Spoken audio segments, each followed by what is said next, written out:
नमस्कार। आज एक बड़ी खबर पर आपसे चर्चा करनी है। दरअसल मामला है चंडीगढ़ मेयर के चुनाव का। चंडीगढ़ नगर निगम के चुनाव का मामला सुप्रीम कोर्ट तक पहुंच गया है। दरअसल क्या था पूरा मामला, वह हम आपको एक बार बताते हैं। यहां पर नगर निगम में मेयर के लिए चुनाव होने वाले थे, जिसमें आप और कांग्रेस के जो पार्षद थे उनका एक प्रत्याशी मैदान में था, तो वहीं भाजपा का एक प्रत्याशी मैदान में था। मुकाबला रोचक था। हालांकि बहुमत में संख्या बल कांग्रेस और आप पार्टी के पास था, लेकिन जब मतदान होता है तो मतदान में भाजपा का प्रत्याशी जीत हासिल करता है। उसका मुख्य जो कारण था कि चुनाव के दौरान, मतदान के दौरान वहां पर 8 मतों को पीठासीन अधिकारी यानी चुनाव अधिकारी ने निरस्त कर दिया था, जिसके चलते भाजपा को इसका फायदा मिला और उनका प्रत्याशी मेयर बना। इसमें भाजपा को 20 वोट मिले थे, तो वहीं आप पार्टी के प्रत्याशी कुलदीप को 16 वोट मिले थे। संख्या बल होने के बावजूद भी उनका प्रत्याशी हार जाता है और इसी दौरान इन्होंने प्रयास किया कि चुनाव में धांधली के आरोप लगाते हुए कोर्ट तक भी एक पहुंचे थे, हाई कोर्ट तक, लेकिन सुनवाई नहीं हुई थी। इसका एक वीडियो भी वायरल हुआ जिसमें पीठासीन अधिकारी जो थे वो कुछ मत पत्रों पर पेन से कुछ कार्यवाही कर रहे हैं और उन्हें रिजेक्ट की प्रक्रिया कर रहे हैं। उसका एक वीडियो भी सामने आया, जिसे लेकर आरोप यह लगे कि भाजपा ने इस चुनाव में धांधली करवाई है, जिसके तहत इन चुनावों को भाजपा को इसका फायदा मिला और उनका प्रत्याशी जीता है।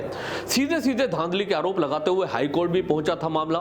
जो आपके प्रत्याशी थे कुलदीप कुमार, वो हाईकोर्ट पहुंचे थे, लेकिन वहां से राहत नहीं मिली। अब यह पूरा मामला पहुंचता है सुप्रीम कोर्ट में।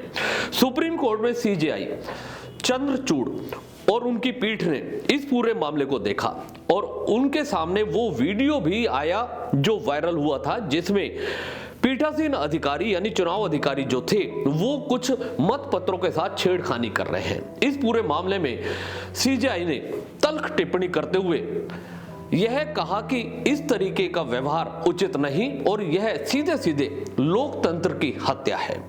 इस पूरे मामले में सुप्रीम कोर्ट ने यह भी आदेश दिया कि जो भी अब तक की चुनाव की प्रक्रिया है, जो भी वीडियोग्राफी है, वो हाई कोर्ट में रजिस्ट्रार के यहां पर सारी जमा करा दी जाए और आगे की कार्यवाही पर उन्होंने रोक लगा दी। सुप्रीम कोर्ट ने यह भी टिप्पणी की कि हाई कोर्ट इस पूरे मामले में अंतरिम आदेश देने में विफल रहा, यानी कि हाई कोर्ट पर भी उन्होंने निर्णय को लेकर एक आपत्ति जताई है। अब इस पूरे मामले में विपक्ष को भी एक पूरा मौका मिल गया है कि जिस तरीके से सुप्रीम कोर्ट ने सीधे सीधे आरोप लगाए हैं कि इस तरीके से चुनाव नहीं होते हैं, चुनाव ईमानदारी और पारदर्शी तरीके से होने चाहिए थे, वो नहीं हुए और आवश्यकता पड़ी तो शायद दोबारा भी चुनाव कराने पड़ सकते हैं, ऐसा सुप्रीम कोर्ट की तरफ से इशारा भी दिया गया। हालांकि इस पूरे मामले में अभी सुनवाई चल रही है। अब आगामी 12 फरवरी को इस पूरे मामले की जो आगामी तारीख सुप्रीम कोर्ट ने दी है, उसमें ये सारे दस्तावेज सुप्रीम कोर्ट ने वहां मंगाए हैं। अब उसके बाद आगे का निर्णय होगा कि इस पूरे मामले में अब सुप्रीम कोर्ट क्या निर्णय लेता है, चुनाव दोबारा कराता है, इस पर स्टे लगाया जाता है, किस तरीके की आगे कार्रवाई होगी, वो 12 तारीख के बाद सामने आ पाएगी। दीजिए इजाजत, इतना ही आज। नमस्कार।